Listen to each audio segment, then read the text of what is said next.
So I'm gonna read you a story, and then you can guess whether it's true or false. So let's start off. Alright. A teenage girl was babysitting a few kids for some extra money. The parents told her that once the children were in bed, she could watch TV in the study. So she put the kids to bed and went to the study, and about 20 minutes later, she hears the kids laughing. She goes to their room, and it turns out they were just laughing at some little clown doll. So she put the kids back to sleep and went back to the study.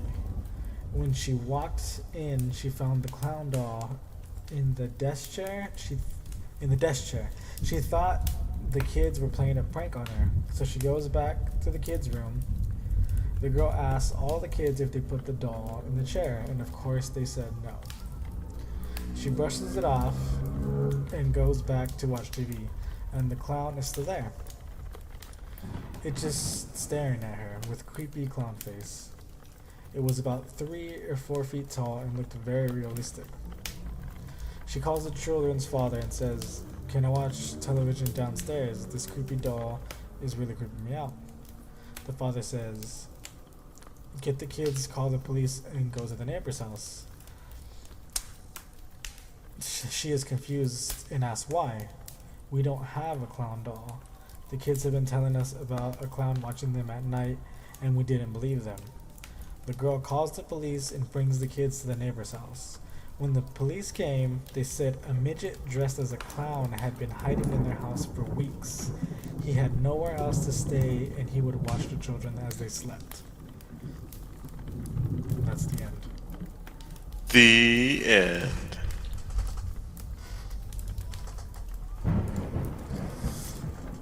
So what do you think? I'm gonna give that a super true false story because it sounds very similar to a Ripley's Believe It or Not story that I heard years ago. So I'm gonna say it's not true. It is not true. That's funny. Yeah, it says that in the beginning of the story. It does say that most people have heard this one, so that's where it's from. That's funny. I really wish that there wasn't like. I remember waiting. I was waiting for the line. It was like, "We don't have a clown doll." I was like, "I know it's coming. I know it's coming." Yeah, no, I just. When you think of haunted dolls, it's likely the creepy old Victorian-looking porcelain kind that springs to mind, none of which you probably have laying around. Still, don't get too comfortable around any kids' toys too soon. A Disney's Frozen Elsa doll that was gifted for Christmas 2013 in the Houston area made headlines earlier this year when it seemingly became haunted. The family decided to throw the creepy doll out in December of 2019. Weeks later, they found it inside a bench in their living room. The kids insisted they didn't put it there, and I believed them because they wouldn't have dug through the garbage outside, Madonia told KPRC2 News, Houston News. That's the actual news station here in Houston, too. At that point, Elsa ceased to sing the English rendition of Let It Go altogether, speaking only Spanish when pressed. The family then double-bagged the bizarre doll and placed it at the bottom of their garbage, which was taken out on garbage day.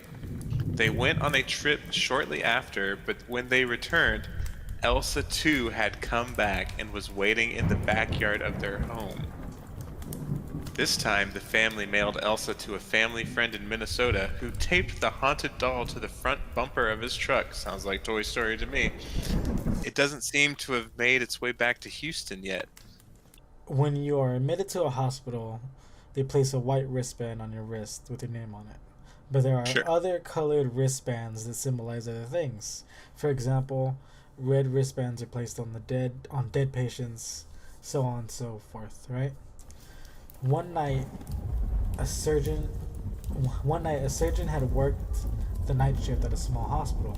He had just finished an operation, and he was on his way down to the basement. He went into the elevator, and there was only one person in there. It was a woman in a wheelchair with an IV bag. The surgeon was making small talk with her as the elevator descended. When the elevator door opened, there was another woman about to enter the elevator. The surgeon quickly slammed the door closed and punched a button to the highest floor. Surprised, the woman in the wheelchair said, Doctor, why are you being so rude? And asked why he did not let the other woman into the elevator. He said, that woman was the woman I just operated on. She died during the operation. Didn't you notice the red wristband? We only put those on dead patients. The woman in the wheelchair lifted her arm and said, oh, just like mine. Boom! We spooked you. Damn. Fuck you. Got You're him. fucked. You're scared. I'm scared Got him too. real good. Hold up. Got him real good. Yeah, got him. He's dead now. It's a true story. Yeah, the doctor's dead, Yeah, right? it's a true story. He's wearing a red wristband as we speak. Yeah. Yeah. He was, agent positive.